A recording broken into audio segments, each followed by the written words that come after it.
साथियों, आवाज इंडिया पर आपका स्वागत है। मैं हूं हितेश और आज बात करेंगे उत्तर प्रदेश से बहुजन समाज पार्टी की उन सीटों की जहां पर बहुजन समाज पार्टी ने अपने प्रत्याशी पूरे ताकत और मजबूती से उतारे हैं, जहां पर बहुजन समाज पार्टी इन दोनों पार्टियों को कांटे की टक्कर दे सकती है। आइए अब जानते हैं वो 4 लोकसभा कौन सी है जो आने वाले समय में समाजवादी पार्टी और भारतीय जनता पार्टी की मुश्किलें बढ़ा सकती है। लोकसभा चुनाव के मद्देनजर रखते हुए उत्तर प्रदेश में पश्चिमी उत्तर प्रदेश की अगर हम बात करते हैं तो पहले चरण में 19 सीटों पर वहां का लोकसभा चुनाव होने जा रहा है और वहां पर कुछ सीटें ऐसी है जो बसपा सीधे सीधे वहां पर विनिंग होते हुए दिख रही है। उन सीटों में सबसे पहली सीट अगर हम देखते हैं तो कैराना की आती है।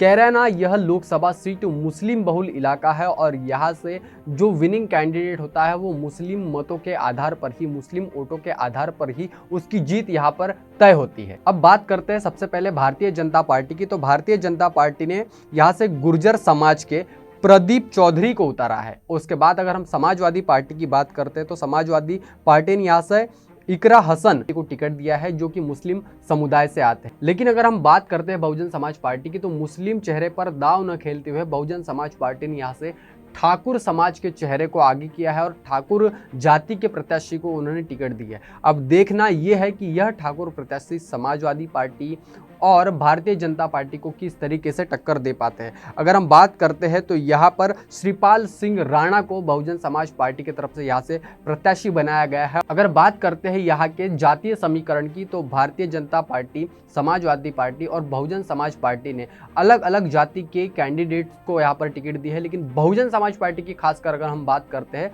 तो ठाकुर कार्ड खेलते हुए ठाकुर जो वोट है, इस ठाकुर वोटों के साथ साथ दलित और कुछ मुस्लिम वोटों पर भी बहुजन समाज पार्टी की दावेदारी है और इसलिए यहाँ से बहुजन समाज पार्टी की जीत का रास्ता तय हो सकता है। अगर बात करते हैं 2019 के लोकसभा चुनाव की तो यहाँ पर भारतीय जनता पार्टी और समाजवादी पार्टी के बीच में ही हमको टक्कर देखने को मिलती है। पिछले बार के अगर हम बात करते हैं तो भाजपा के प्रदीप कुमार को इस चुनाव में 5,67,000 वोट मिले थे। अगर बात करते हैं समाजवादी पार्टी की तो यहाँ से तबस्सुम बेगम के खाते में 4,74,000 वोट आए थे। मुस्लिम गढ़ वाली इस सीट ने भारतीय जनता पार्टी को 92,000 वोटों की लीड से यहाँ से जीत भाजपा के खाते में गई थी। पश्चिमी उत्तर प्रदेश की दूसरी बड़ी सीट है मुजफ्फरनगर। यहाँ से बहुजन समाज पार्टी ने ओबीसी चेहरे को टिकट दिया है। यह ओबीसी चेहरा इस क्षेत्र में कितना प्रभावी हो सकता है ये तो आने वाले समय में ही पता चलेगा। लेकिन उनके इतिहास में दूसरी बार ऐसा हुआ है जहां बहुजन समाज पार्टी ने कोई मुस्लिम चेहरा नहीं उतारा है। भारतीय जनता पार्टी की अगर हम बात करते हैं तो यहाँ से डॉक्टर संजीव बलियान को बीजेपी ने टिकट दिया है। सपा की अगर हम बात करते हैं तो हरेंद्र मलिक इस प्रत्याशी को उन्होंने यहाँ से टिकट दिया है। अब ये दोनों ही जाट समुदाय से आते हैं और बहुजन समाज पार्टी ने यहाँ से ओबीसी को खासकर टिकट दिया हुआ है। अब माना जा रहा है कि बहुजन समाज पार्टी यहाँ पर जो मुस्लिम समुदाय है उसको टिकट दे सकती थी, लेकिन बहुजन समाज पार्टी ने दारा सिंह प्रजापति को टिकट देकर यहाँ से एक जो वोटों का जो समीकरण है वो बदल कर रख दिया है और ओबीसी कार्ड यहाँ पर बहुजन समाज पार्टी ने खेला है। अब यहाँ पर कोशिश ये की जा रही है बहुजन समाज पार्टी की तरफ से ओबीसी दलित समीकरण अगर बनता है तो ये सीट मुजफ्फरनगर की ये जो सीट है ये बहुजन समाज पार्टी का जो रास्ता है उसको आसान बना सकता है और भाजपा और समाजवादी पार्टी के दोनों प्रत्याशियों की जो मुश्किलें है वो यहाँ से बढ़ते हुए हमको दिख रही है। दूसरी सबसे बड़ी महत्वपूर्ण सीट है बिजनौर की। बिजनौर यह सीट पिछले बार बहुजन समाज पार्टी के खाते में गई थी क्योंकि तब समाजवादी पार्टी और बहुजन समाज पार्टी का गठबंधन था। लेकिन अभी वर्तमान में भारतीय जनता पार्टी और राष्ट्रीय लोक दल इन दोनों का गठबंधन होने से यहाँ से राष्ट्रीय लोक दल ने चंदन चौहान पर भरोसा जताया है। दूसरी बात अगर हम बात करते हैं समाजवादी पार्टी की तो समाजवादी पार्टी ने भी यहाँ पर दीपक सैनी को अपना प्रत्याशी बनाया था।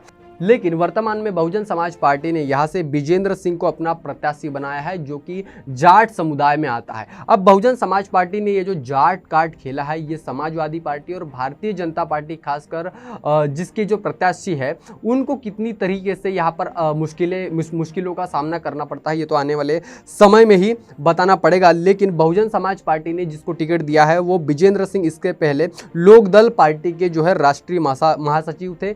उन्होंने राष्ट्रीय राष्ट्रीय लोकदल से इस्तीफा देकर बसपा ज्वाइन की थी और इसके बाद ही कहीं ना कहीं यहाँ से बहुजन समाज पार्टी ने उनको टिकट देकर समाजवादी पार्टी और भारतीय जनता पार्टी के वोटों में सेंध लगाने का काम जाट कार्ड के माध्यम से किया है, ऐसा कयास लगाया जा रहा है। साथियों, अगर हम बात करते हैं नगीना लोकसभा सीट की, तो नगीना लोकसभा सीट में बहुजन समाज पार्टी और समाजवादी पार्टी में हमेशा से ही कांटे की टक्कर रही थी। जब 2009 में यहाँ से चुनाव हुआ था तब सपा बसपा के बीच की जो टक्कर थी वो कांटे की थी और सपा के यशवीर सिंह को 59,000 वोटों से जीत दर्ज की थी। लेकिन इसके बाद 2014 की जब हम बात करते हैं, भाजपा ने यहाँ से ये जो जीत थी अपने खाते में ले ली थी और 19 के बाद में यहाँ पर सपा और बसपा का जब गठबंधन होता है और फिर जो परिवर्तन होता है तो बहुजन समाज पार्टी के गिरीश चंद्र यहाँ से चुनाव जीत जाते हैं और उन्होंने भारतीय जनता पार्टी के प्रत्याशी को 1,60,000 वोट यहाँ से हरा दिया था। लेकिन अभी आने वाले समय में यहाँ का जो चित्र है वो बदलने वाला है, क्योंकि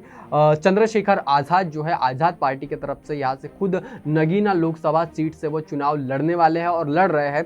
और उसके बाद में अगर हम देखते हैं तो यहाँ पर समाजवादी पार्टी के मनोज कुमार, बहुजन समाज पार्टी की तरफ से सुरेंद्र पाल, इन तीनों की जो लड़ाई है ये आपस में ही बहुत रोमांचक होने वाली है। लेकिन अभी हम बात करेंगे यहाँ के जातीय समीकरण की, तो नगीना लोकसभा सीट पर करीब 21% अनुसूचित जाति के यानी कि शेड्यूल कास्ट जाति के मतदाता है। यहाँ पर मुस्लिम वोटरों की संख्या भी हमको बड़ी पैमाने पर दिखाई देती है और यहाँ पर अति पिछड़ा वर्ग जो है वो भी बड़ी संख्या में यहाँ पर उनकी उपस्थिति है। इन सारी चीज़ों का तालमेल जमाते हुए यहाँ से सुरेंद्र पाल को अपना प्रत्याशी बना करके यहाँ पर मुस्लिम, दलित और अति पिछड़े का जो कार्ड है, ये जो जातीय समीकरण खेला है, ये आने वाले समय में कितना महत्वपूर्ण होता है लेकिन ये तो देखना पड़ेगा। लेकिन हमने ये जो 4 लोकसभा सीटों की बात कही है, ये सारी की सारी लोकसभा सीट मुस्लिम आबादी से ज़्यादा भरी पड़ी हुई है और यहाँ पर मुस्लिम जो मतदाता है ये काफ़ी निर्णायक साबित होते हैं।